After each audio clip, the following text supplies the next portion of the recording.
Hi, I'm Dwayne Deskins. I'm the senior pastor of New Life in Raymond for the past 16 years. And about 10 years ago, this past fall, Patrick Walton walked into our lives and our church for the very first time. Life was pretty tough. I had been fired from 8 jobs. I was involved with ecstasy, experimenting with LSD. Was really just spending most of my time chasing after my own pursuits, and it had left me really empty. I found myself in Seattle, Washington at a rave with probably 16,000 people. At the end of that weekend, had reached the low of life. I had no passion, I had no purpose. It was that night that I asked my dad what he thought what I could do for help, where were some places that I could go.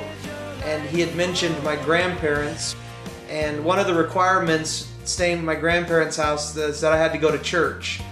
And that was okay with me because I was hoping maybe that there was something there that could help me. I didn't know what help I needed, but I knew I needed some, and thought that the church might be a good place to start. Many of us in America think we have an issue with drugs or promiscuity and sexuality, and we have all these other, our school system is at fault, and so many things. The problem with America is we need fathers. I was sitting in service feeling pretty arrogant, not really interested. I remember how young the pastors looked, and I just was shocked at their age, feeling like there is no way that those guys are the senior pastors. So there was a Sunday night service, and my grandparents didn't force me to go Sunday night. So I remember that night I was upstairs sleeping, and I had woke up at about 6:30 and realized that everybody in the house was gone, and it was just a few blocks away, the church from the house where my grandparents lived. So I ended up walking up the hill to New Life and coming inside. And as I sat in service, for the first time I saw a man who became a dear friend of mine, and he preached with such passion and excitement, and I remember thinking that there was something inside of him that looked so real, something that he was believing in, something that looked authentic and life-giving, and I remember thinking, I want that. And it was the following week that I returned to church on October 15th of 2000. So as the call came forward, I got out of my seat and I moved toward the front, not really knowing what I was going to do, but know that I needed to respond to what was said because it felt like it was for me at that moment. And I felt a really deep work happening internally as God was dealing with my heart and shifting and changing things that needed to be fixed on the inside. I was at that point lost, knowing that apart from this encounter that I would have gone to hell. She really made a solid profession of faith and received Christ. After I had become a Christian, I began to build my relationship with Pastor Dwayne. And our connection continued to grow. He began to be friends with my youngest daughter, Jennifer. If it wasn't for Dwayne, I don't know where I would be.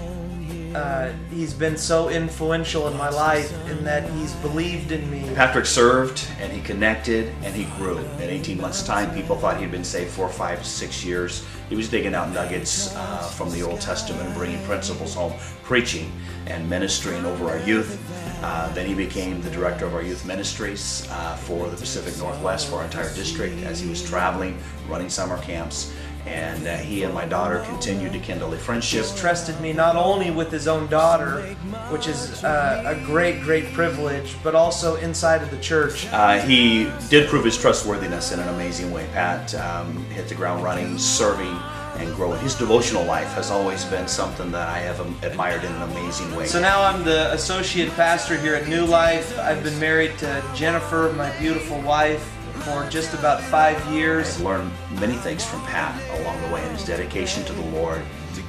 He has grown, we have grown together, and he's a son I never had.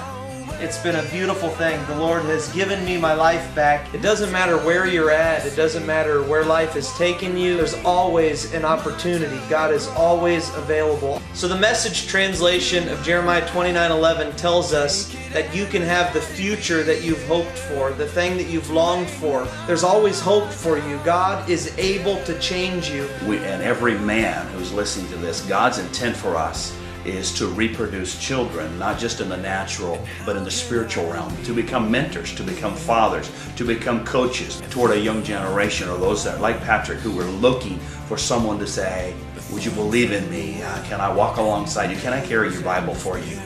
And would allow the forming of their lives.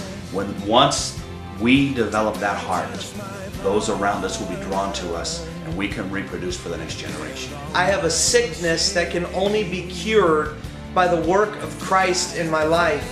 So the hope is that we give our life to Jesus, and He's the one that actually turns us around. So it's through our surrender that we have redemption and the future that we've hoped for.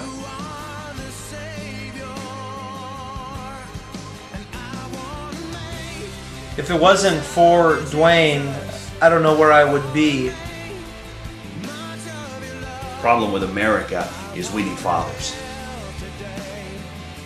We need fathers.